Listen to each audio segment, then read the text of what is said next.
lesson 3A is about, is forming words with Arabic letters, and lesson 3A focuses on the fatha. For example, alif, ba, and qaf together can form the word abaqa.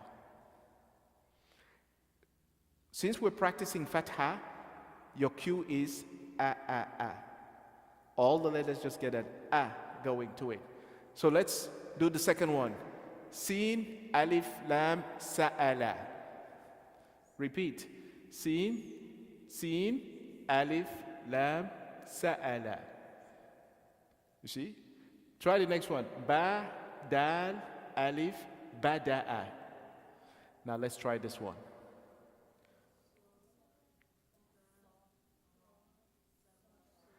Sabara. Sa is one of the letters called huruf al-isti'la. They are very prominent. Even when it has a fatha, dhamma, or kasra, it is always heavy. Sa, sabara. If not, it will sound like a sin. So not sabara, sabara, sabara. Let's try the next one. Let's try this one.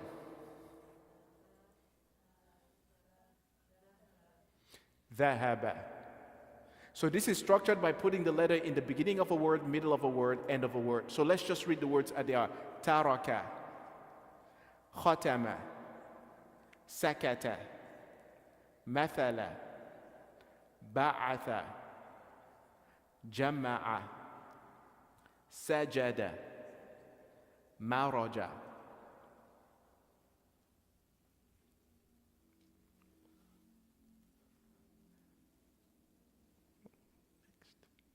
There we are.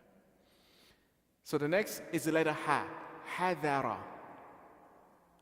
ahada, sharaha, kharaja, dakhala, nafakha, sadaqa. Try it again. Sadaqa, sadaqa, wajada, ذكر, كذب, نبذ, رجع, ترك, عشر. Small. Okay. Last one. زعم, نزل, لبرز, سأل, كسب, عبس, شكر, كشف, صدق, فصل, نكص, ضرب, حضر, فرض. Good. Last one. زعم. Oh, it didn't change. There we are. Oh, there we are. طبع, فطر, بسط, ظهر, نظر, عبد, جعل, شرع, غفر, فغفر, بلغ, فعل, أفل, خلف.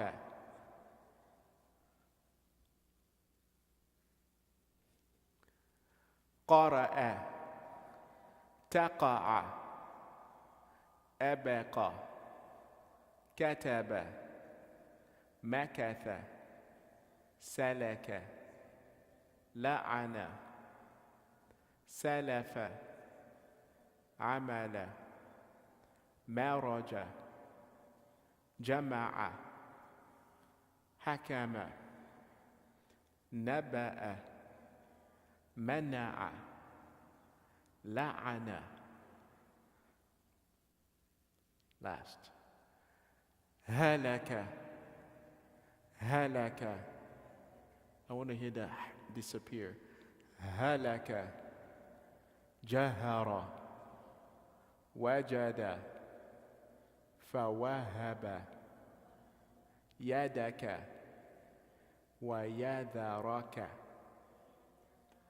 So what this author has done is these are حروف الهجائية في كلمات من القرآن مع الفتح. These are letters of the alphabet from the Quran that have fatha. So what I like about the Asr al-Quran, these are all Quranic words. So the more you practice this, the easier it is for you to go memorize later. So that's why we should practice reading these. Now, after you master this, if you master that, this is how you apply that. I just want to first give you, that's trained you by showing you the red letters. Lesson 4A gives you these words without the training on it, without highlighting in red the letters.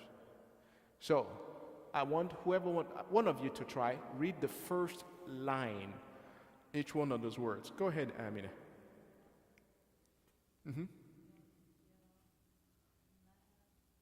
Say ma'a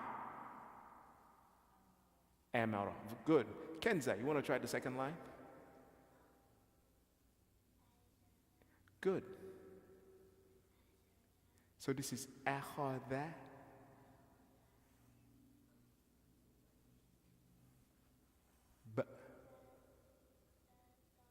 Good. Batala. Batana. Very good. Minha.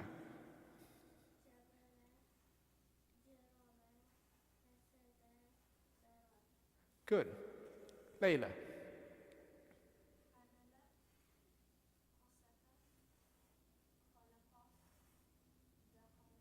Mom, you want to try? Good. Good. Good. Amina.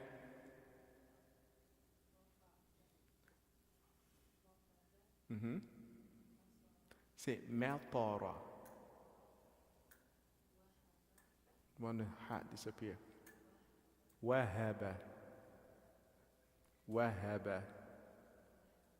Say ha ha ha. In English, we don't laugh by saying ha ha ha. In English, we say ha ha ha. Wahaba. We'll work on it. Wahana. Wahana.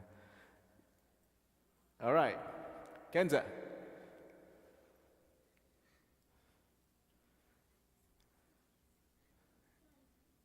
Good. Sabaqa. Saraqa.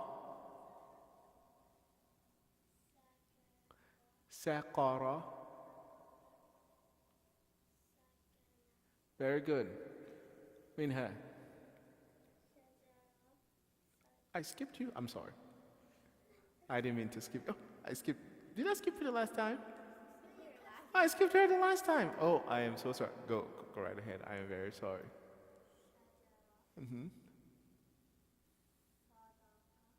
You're very close. Good. Sadafa. Very good.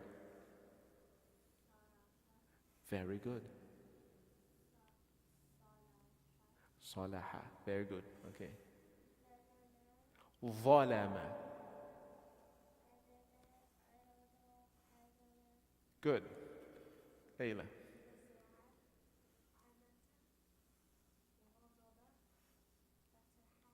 Very good. Mom.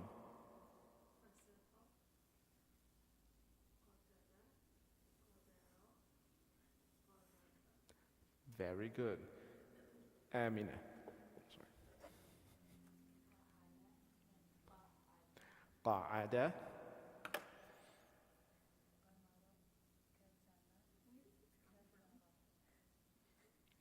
I think somebody left it here the last time. Oh, it was in your bag. Well, then Ishal will continue.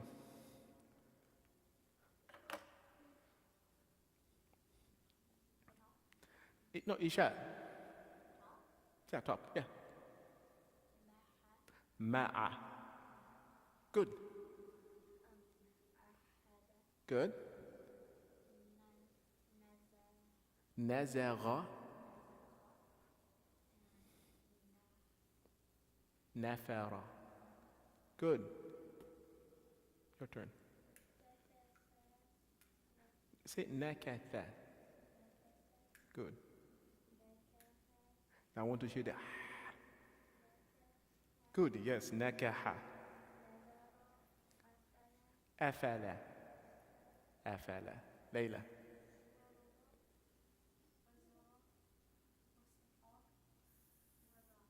Wada'a. Wada'a. Very good, Mom.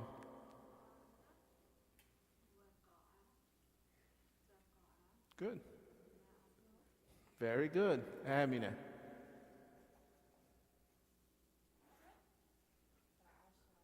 Fahashara. So now they're using four-letter words. Raja'aka.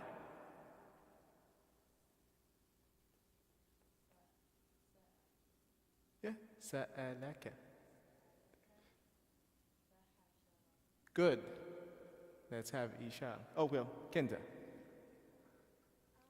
These are four-letter words now. Just take one. All of them are a.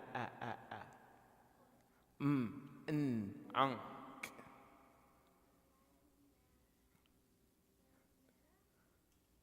You ready? You there? Mana'aka. Okay. Isha. Fa'aqara. Try it again. Good. So the pace, the timing of a haraka is half a second. Is your brother Hashim? He's your cousin. Okay. Because he takes class. You look kind of alike. That's why. So with the short haraka, we have to make sure we don't elongate any letter because it can change the meaning. Because it would mean as if there's a alif or waw. Yeah, there isn't. Fa'aqara. Next one. Minha. Fawakaza. Good. Layla. Yes. Why? Wayadaraka. That's good. These are all words with fatha.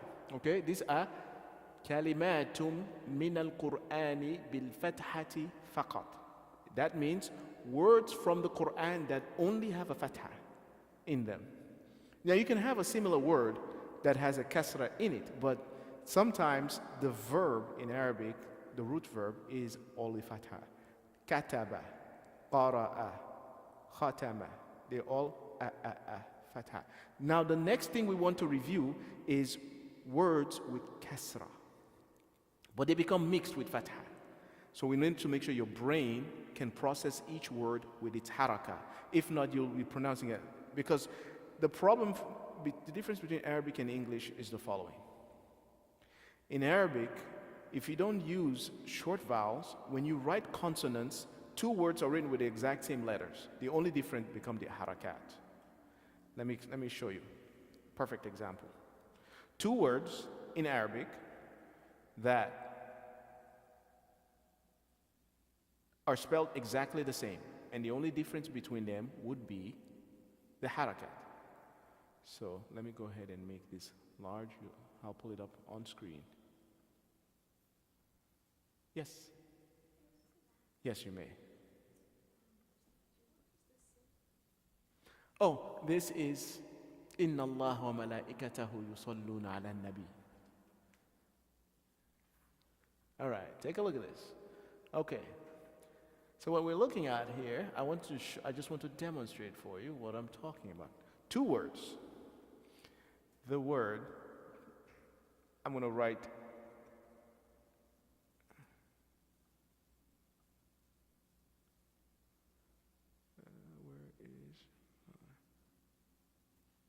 okay.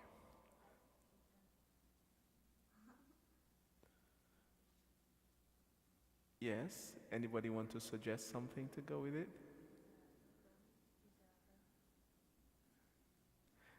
You're getting warm. Okay.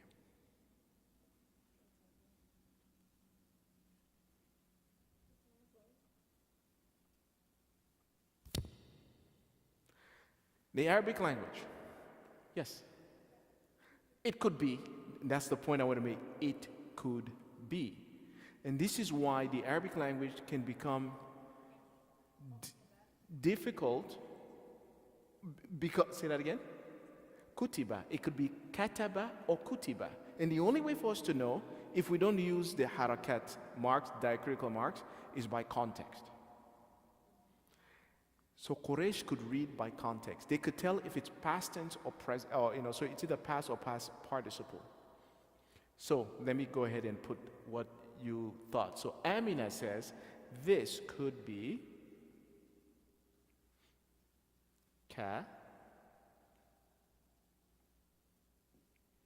ta,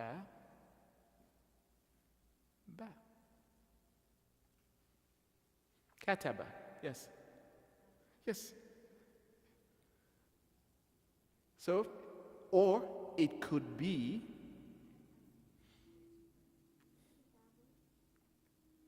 kutiba.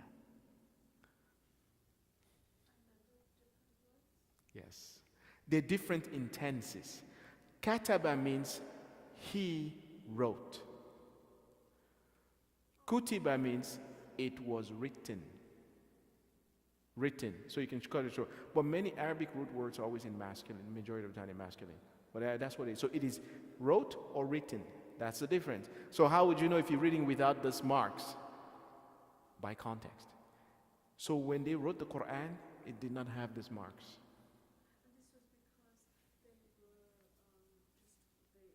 They just knew it naturally. They knew it naturally that it cannot be, because I can give you Quranic verses. Let me give you Quranic verses. And I'll pick ones that, if the word is close to the beginning of the verse, verses in the middle, I want you to see the difference. And that's why I want you guys to learn in a very natural way. And that is, these are the intricacies of the Arabic language versus English. So English, you have to spell words with vowels in them. That's the only way we know the sound. Arabic, you can go without using the vowels. You can go without using even the harakat. You can figure it out. And that's how the original Quran was scribed. So let me find you a verse that has kutiba and kataba. Who knows a verse that has the word kataba?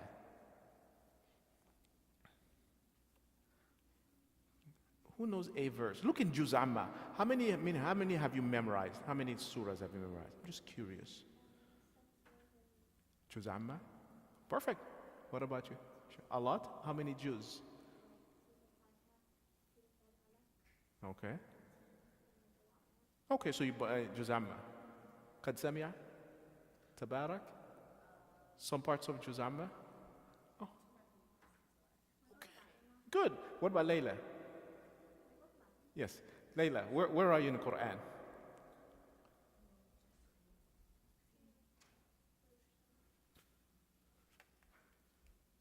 Now, I just want to know how much. I'll use familiar verses. I just want to be able to use. Okay, I just want to use familiar verses so that way you're like, oh, yeah.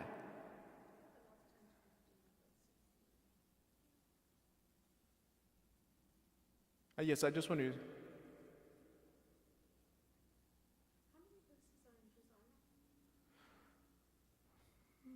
Not too. A lot, because it has so many, maybe close to nearly 30 or less. Yeah, okay, so I'll use something that, okay, I'm going to use one, so I'll use 59.3. 59.3, Hashr, 59.3, all right. So I want to use the Quran.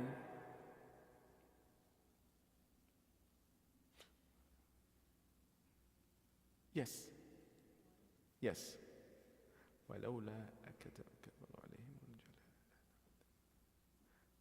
Okay, and I'm going to highlight the ayah. So let's take the ayah. We stick it right here.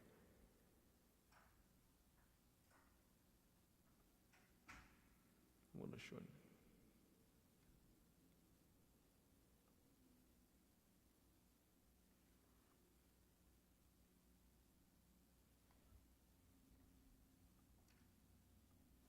Let me change this view. Actually, layout. Let me change the layout to wider. Do you see that now? Mom, do you see that here? There's absolutely no way for us to know this. So the ayah says, أعوذ بالله من الشيطان الرجيم ولولا أن كتب الله عليهم الجلاء.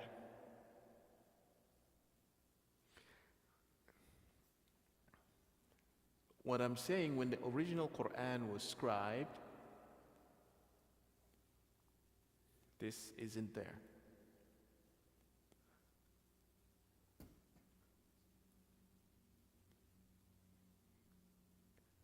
But yet, the Qurayshi knows it's kataba. Conversely, I'll give you an ayah that actually even starts this way. But that comes from Surah Al-Baqarah.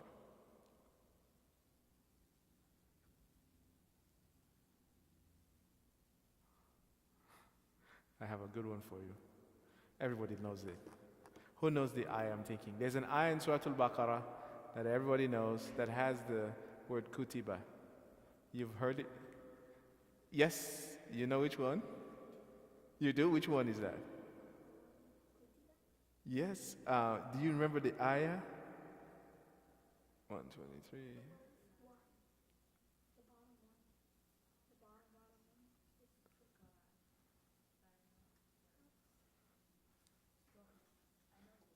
I know. Okay, I'll put it so you can see it. Bismillah. By the way, I do like your class, you people. You are the studious ones, so I'm glad you're here. And this is how education works. We start sometimes, and then some people drop off. I'm commending you guys for sticking with it. Learning takes time and it takes dedication. Only the dedicated folks will learn. Keep that in mind. There's no royal road to learning. Right? Even the Fir'aun has to learn something.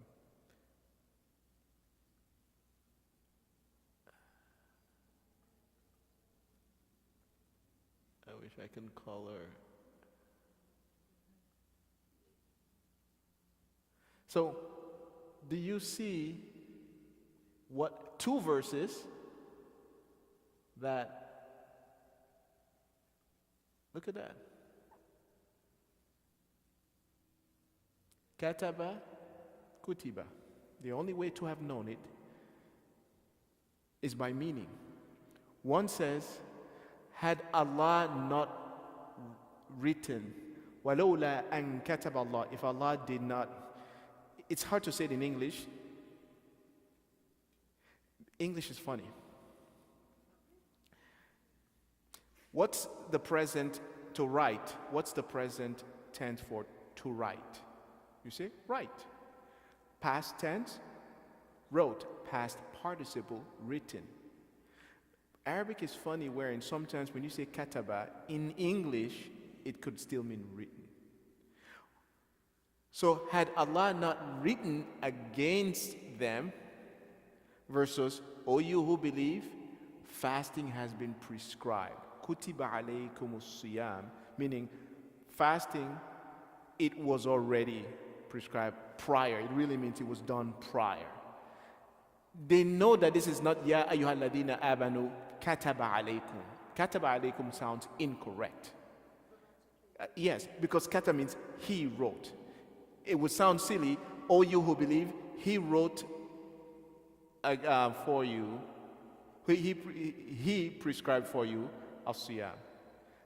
The statements will say, fasting is prescribed for you as it was prescribed before. They only understand it by context. Yes. Yes, sometimes they get cooler. We need more bodies in here. See, I said 8, because you guys, I have 25 people in here, it was warm.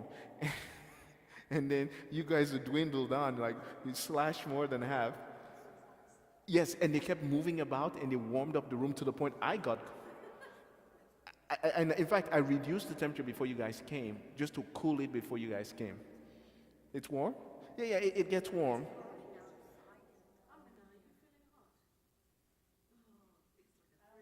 Yeah, so I'm going to raise, so I'll tell you a trick. When it gets warmer outside, we should raise the AC's temperature. Why? Yes, the AC will compensate. If you leave it at 73, it makes it colder relative to outside. If it's 90 degrees, 100 degrees, put it at 77. It'll give you more ambient. No, it won't make it warm. No. If you set it cool 77, once the thermostat detects it, it'll shut off. Yeah, that's what many people don't know. They just stick their AC at 73 year round. No, it's going to make it colder in the summer because your AC thinks, oh, it's really, really hot outside. So I put it already at 77 and let it go away. Do you see how just this simple change makes a difference? The only way to know the difference is by context. But so, scholars along the way realize non-Arabic speakers cannot read by context. If you give them a mushaf without all of these marks, they're going to read it incorrectly. That's why they started adding diacritical marks. It may be, so the original concern started at the time of Uthman. People were reciting Quran just differently based on how they memorized it. So they appealed to him to say, we need to standardize a mushaf. That's why they created copies. They sent it so that way they all be scribed the same way. So number one. But that scribing did not require these marks. As Islam kept spreading outside of Arabia and Persia, it went to non-Arabic speaking places and who don't use Farsi script or Syriac script like in the Balkans. Then it started getting messed up. They're like, whoa, this is too much. Then they started, so this was probably about maybe within 100 years, first century, first, second century, they started doing this to say, and that's how they kept protecting it. And then they realized, oh, we can add marks that enhance tajweed. Yes.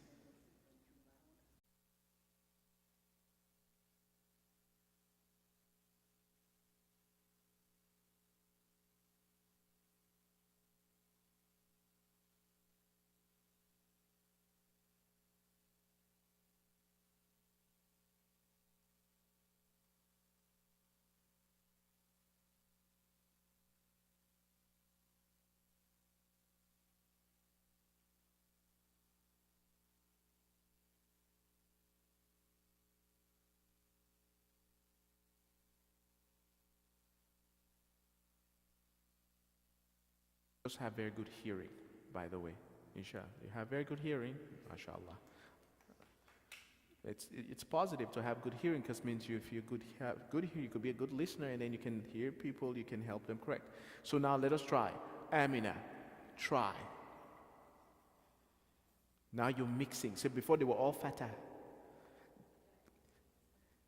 Try it again, shorten the E. Short the E. That Ya Isa. Because if you elongate it, it changes the meaning. Ya Isa. So we're going to go in order. We're going to say Ya Isa. Kenza. Next.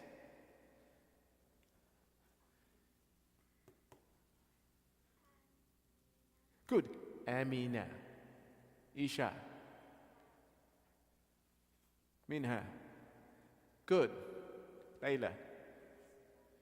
And follow the snake. Wow. Good, Baqiya, and then Amina, follow. Now you know your sequence. There are 1, 2, 3, 4, 5, 6 of you. Just follow. Good, Kenza.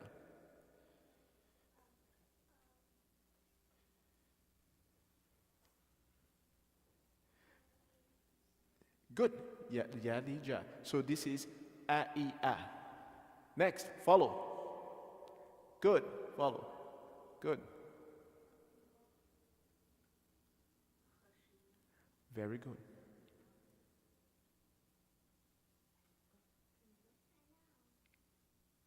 A-I-A.